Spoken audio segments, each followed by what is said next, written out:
뉴스엔트 웹툰 뉴스 주간 이슈입니다. 5가지 선정한 거에 대해서 하나하나씩 가볼게요. 택시 단체가 카카오 카풀을 반대하고 굉장히 큰 이슈가 됐어요. 그리고 최근에 요금 인상까지 되면서 상당히 논란이 좀 있죠. 뭐가 논란이냐면 택시들 승차 거부하고 도착지 말하면은 그제서야 안 간다고 하고 난폭 운전하고 불만이 많아요. 돈 내고 타는 건데 너무 불쾌한 거죠. 운전 잘하시는 택시기사님들도 있어요. 그런데 악용하는 택시기사도 있다라는 얘기예요. 이번에 택시기사 연합에서 카풀하면 다 굶어 죽는다고 승차 거부를 막 한다는데, 이게 정말 잘 운전하시는 택시기사분들의 의견을 얘기하는 건지, 아니면 사리사욕을 채우는 악용하는 그런 택시 업체들의 의견을 얘기하는 건지 도저히 구분이 안 갈 정도로 이상한 모습을 보이고 있어요. 요금 인상하고 나서 개선을 하겠다는데, 요금 인상하고 택시를 타보니까 똑같아요. 예전하고 달라진 게 없어요. 그리고 멀쩡하게 쓰고 있는 카카오 택시 카풀 반대하면서 더 이상 안 하겠다고 자체적으로 앱을 만들었대요. T1 택시라나?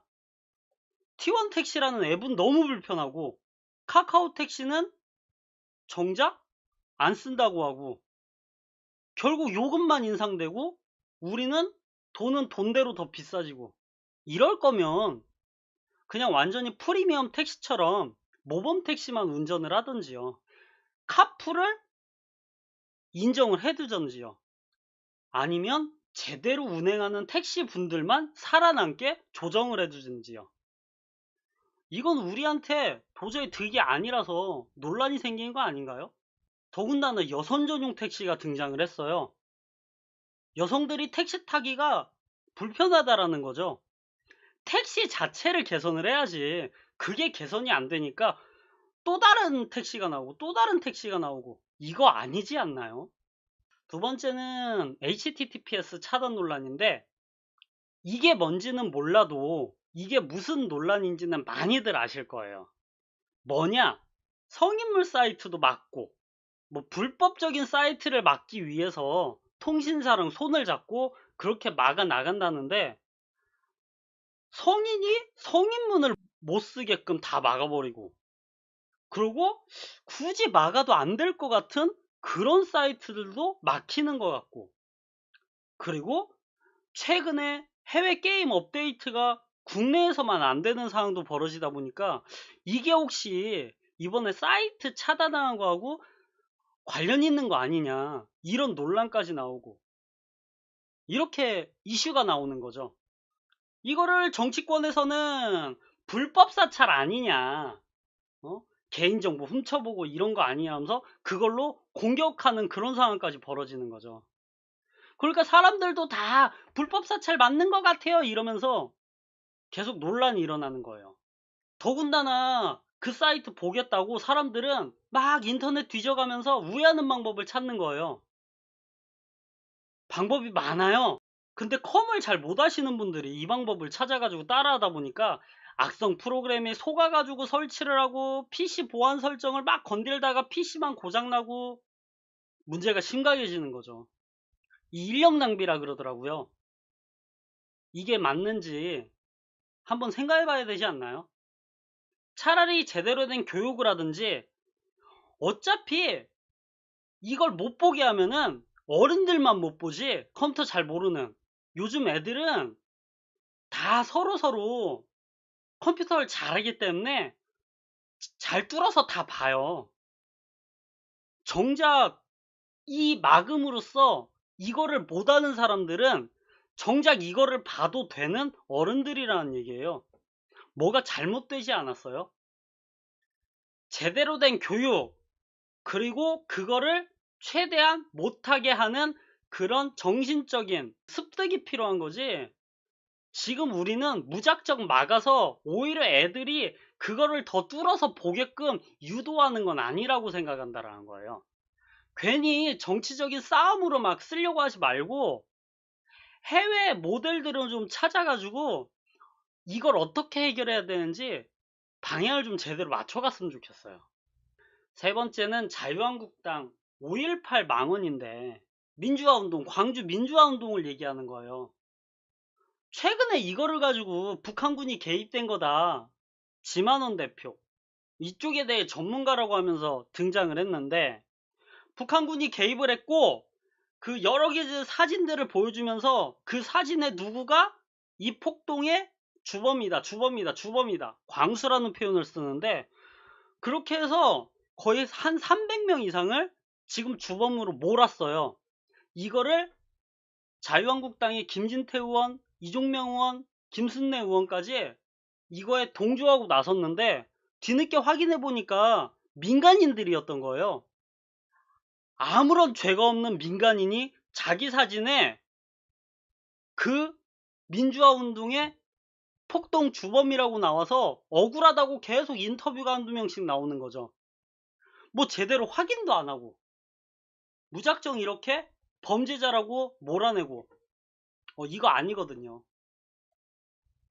근데 이거를 가지고 정작 자유한국당의 원내대표인 나경원 대표가 역사적 사실에 대해서는 다양한 해석이 존재하는 거니까 이렇게 하고 나와버리면 당연히 문제죠. 민간인한테 피해를 준 건데 자유한국당이 자체 징계를 하겠다고 나왔어요. 근데 뭘로 나왔냐? 집행유예. 왜? 지금 대표를 뽑고 있는 과정이니까 더군다나 후보에 올라와 있는 사람이기 때문에 이게 끝나고 나서 다시 한번 검토하겠다. 아니 지금 징계받아야 될 사람을 대표 후보라고 대표로 뽑힐 수 있도록 기회를 주자라는 얘기인데 이게 앞뒤가 맞나요? 안 맞잖아요. 지금 자진 사퇴하라고 광주에서 지금 시위하고 있고 광주 시민들이 서울까지 올라와가지고 광화문에서 시위를 하고 있대요. 이게 무슨 억울한 상황인 거예요. 그러면서 자유한국당 의원님들 아직도 국회에 지금 입성 안 하고 일을 안 하고 있는데 지금 1월 말부터 시작한 단식 국회 보이콧부터 시작해가지고 지금 광주 사태까지 언제까지 지금 일 안 하려고 하는 거죠? 일은 하면서 뭔가 이렇게 싸워나가야 되는 거 아닌가요?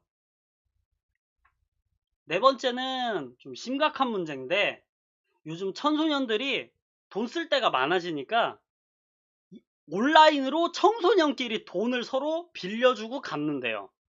그것도 고리대금으로. 예시를 한번 들어보면은 부모님이 아들이 고소를 당했다고 경찰서에 온 거예요. 내막을 들어보니까 아들이 SNS를 통해 가지고 여러 사람한테 돈을 빌리고 안 갚은 거예요. 어떤 식으로 돈을 빌리냐면은 한 5만 원을 빌려요. 그리고 나중에 한 일주일이나 2주 뒤에 7만 원으로 갚겠다고 그런대요. 그리고 빌려놓고 뒤늦게 7만 원으로 갚는 거예요. 그렇게 갚아도 솔직히 문제예요. 자그만치 이자가 2만 원이에요. 거의 한 30% 된대요. 인터넷에서 게임 아이템을 사려고 하거나 아니면 팬클럽에서 굿즈를 사려고 한다든지 이런 식으로 이제 돈이 없어가지고 그래서 이제 빌린대요. 무작정 게임해가지고 아이템 질러놓고 돈이 없으니까 뒤늦게 빌리는 거죠. 문제는 이것뿐만이 아니고 빌려주는 학생도 받아야 되니까 정보를 달라고 하는데 그 정보가 가관이에요. 학생증, 집 주소, 엄마 번호, 심지어 가족 등본, 자기 전화번호, 자기 가족에 대한 모든 정보를 다 전달하고 있는 거예요. 그럼 이거는 또 보이스피싱 업체로 막 넘어간대요. 아니면 보이스피싱 업체가 작정하고 이런 애들한테 다 연락을 해가지고 정보만 받고 연락을 끊는데요. 그럼 자기 가족에 대한 고급 정보가 다 날아가는 거예요. 이런 또 보이스피싱으로 피해가 생기는 거죠. 할머니, 누나, 가족 관계가 어떻게 되는지를 알기 때문에 보이스피싱으로 전화해가지고 그 가족 정보를 하나하나 다 해가지고 꼬시는 거예요. 몇백씩 또 뜯고 계속 악순환이 벌어지는 거죠. 애는 금전에 대해서 중요성을 모르고 이게 얼마나 심각한지를 모르니까 이거를 가지고 자꾸 빌리고 안 갚아버리고 나중에 범법자가 되기 직전에 부모가 나서가지고 다 갚아주고 계속 도돌이처럼 돌고 있는 거예요. 예전에 우리 카드 돌려막기 한다 그러죠.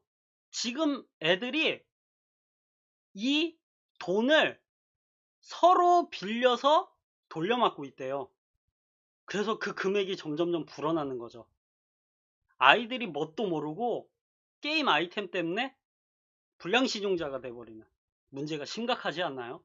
자, 택배비가 27년 만에 인상을 했대요. 보통 이런 기사가 뜨면은 아이고 또 인상이야? 이게 정상인데 이게 정상이면 안 되는데 그런데 택시비 오를 때는 그렇게 많이들 욕을 하더니 택배비가 오른다고 하니까 다들 어우 잘했네 잘했어 이러고 있어요.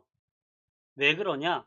택배를 하는 그 기사님들하고 그리고 상하차를 하는 그 직원들이 얼마나 힘들지는 아니까 그래요. 기사에서 많이들 나왔어요. 이분들이 정말 힘들게 택배 일을 하고 정말 작은 돈을 받는다고.